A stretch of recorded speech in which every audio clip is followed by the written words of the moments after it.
savoir que toute compétition implique des classements. Et après un si long parcours universitaire, l'Université Nelson Mandela décide d'honorer parmi justement ses récipiendaires les lauréats de la promotion. Sur ce, mesdames, mesdemoiselles et messieurs, accueillons le maître Gessner Clédo-Nocil dans cette partie si exceptionnelle.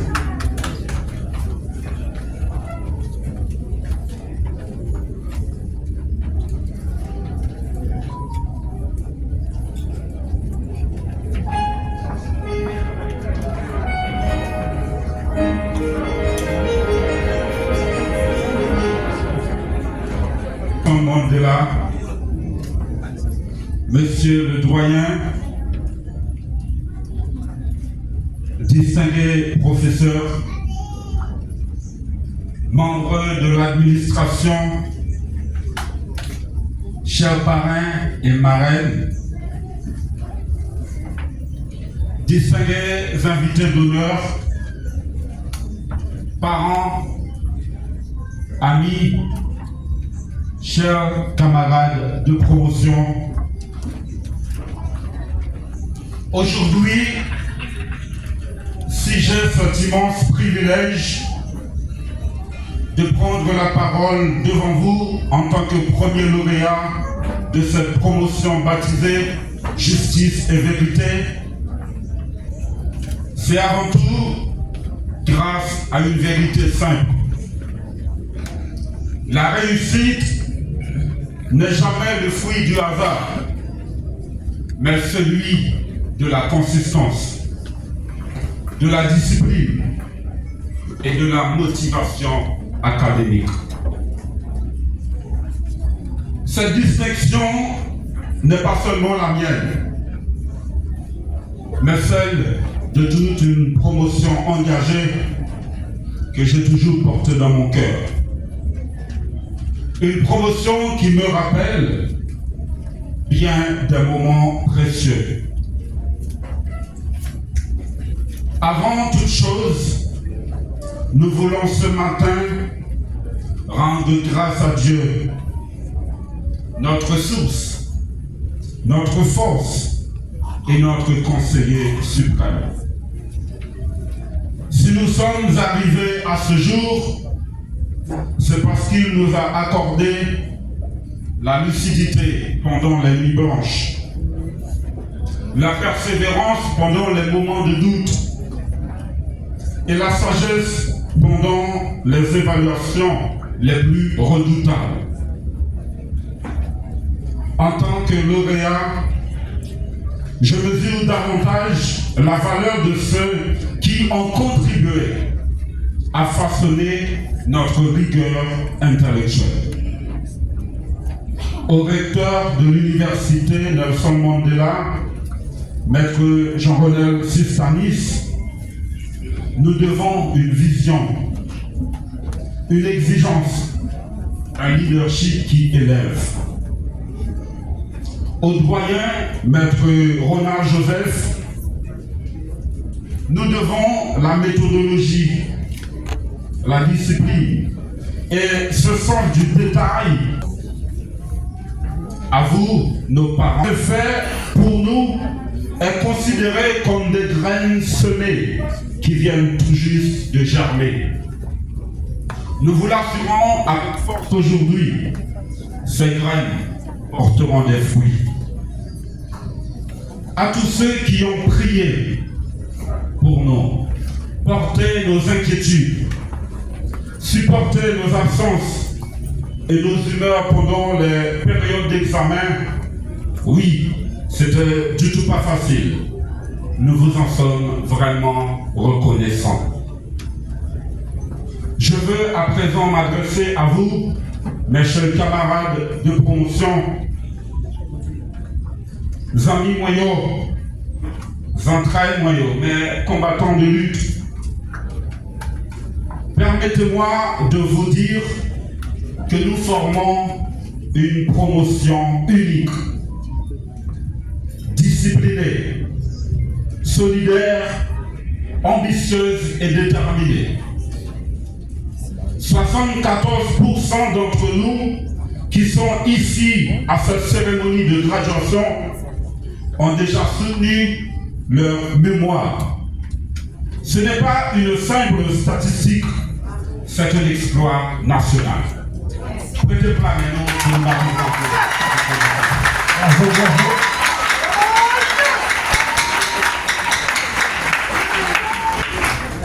Certains d'entre nous sont déjà inscrits au barreau. Et la plus grande fierté, c'est qu'il y a parmi nous qui sont déjà admis à des programmes de maîtrise. L'université Nelson Mandela forme pour changer. L'UNM ne se contente pas seulement de dispenser un cursus académique, elle façonne des âmes, elle forge des caractères, elle construit des leaders prêts à affronter les défis vitaux du pays. Elle donne aux étudiants les outils pour entrer sur le marché du travail avec compétence, assurance et humanité. Même gens nous qu'entendons dans la rue. Assez souvent dans le moment de débat, côté que nous avons parlé et puis tout le monde a dit ah moi-même tout me fait droit. Maintenant UNM c'est différent. C'est pas moi fait droit tout, mais c'est une option sûre pour étudiants venir licenciés et détenteurs de diplômes dans UNM.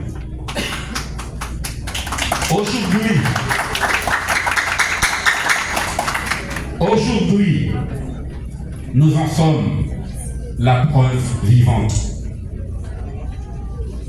Dans le monde juridique, on dit souvent que nul ne peut se prévaloir de sa propre turpitude. Mais aujourd'hui, nous pouvons légalement, légitimement et joyeusement nous prévaloir de notre mérite. Car, comme Maître Sistanis nous le rappelle fort souvent, je me rappelle au moment de ma soutenance de mémoire, le président nous l'a mentionné, à l'UNM, on ne fait pas cadeau. C'est le fruit d'un travail. Nous avons lutté, étudié, argumenté, cité, conclu, parfois sans dormir. Nous avons survécu aux articles du Code civil, du Code pénal et bien d'autres. Et même aux commentaires de nos professeurs. Ce qui était encore plus impressionnant, c'était lors de soutenances de mémoire, où chaque impétrant devait se battre, non seulement pour impacter son public, mais surtout pour obtenir une note favorable. Aujourd'hui, nous sommes donc prêts pour affronter n'importe quelle juridiction du pays, même la juridiction de la vie. Bravo à vous, chers camarades.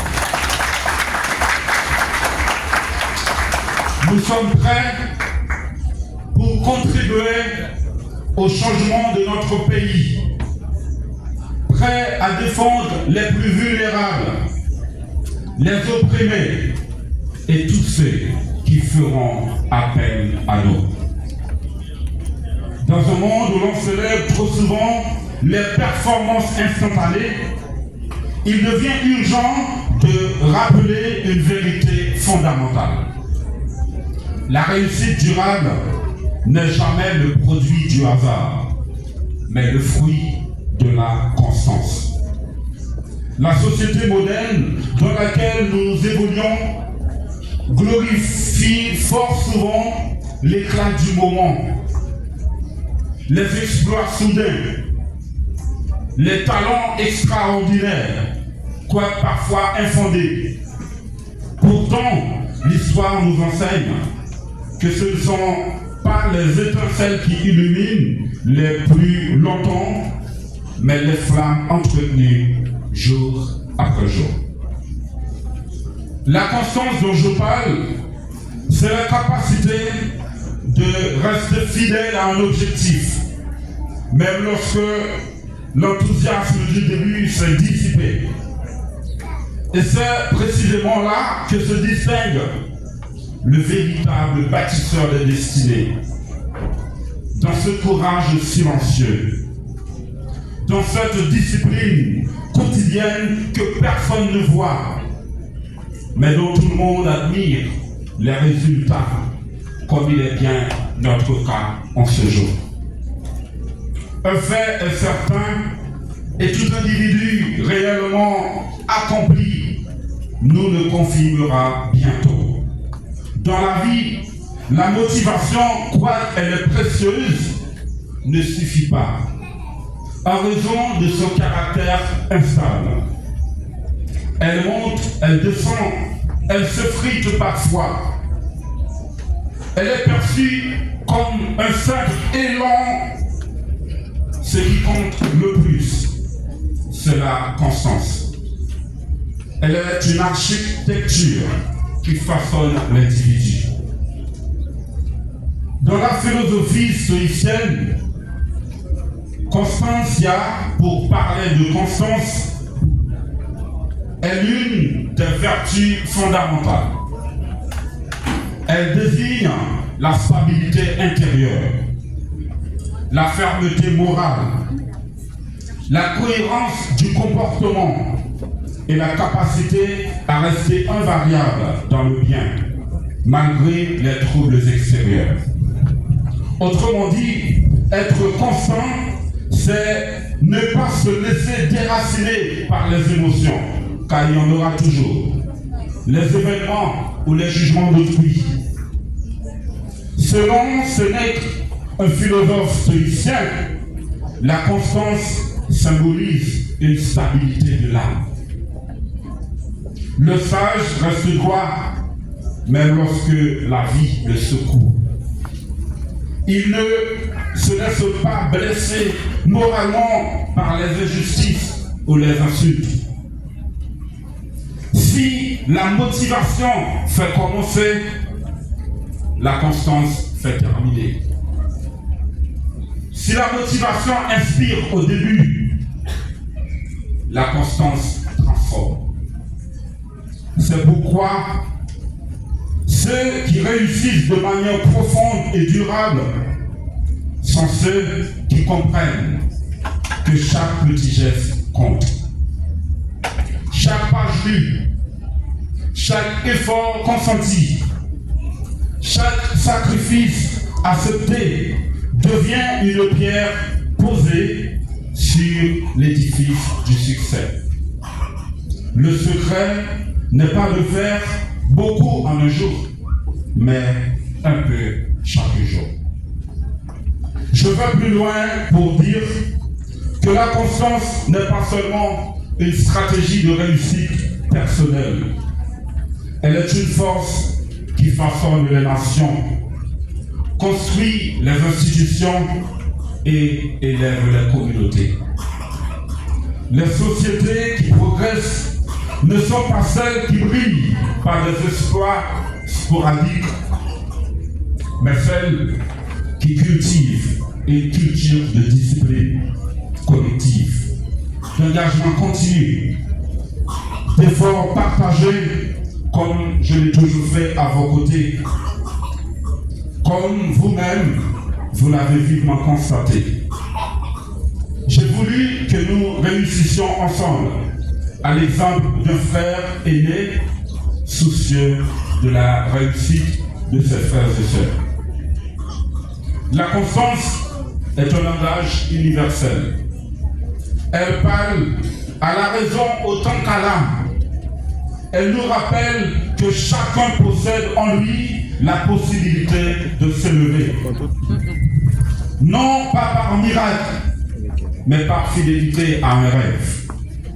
Chacun de nous ici, membres de la promotion Justice et Vérité, en ayant pris la décision d'étudier le droit,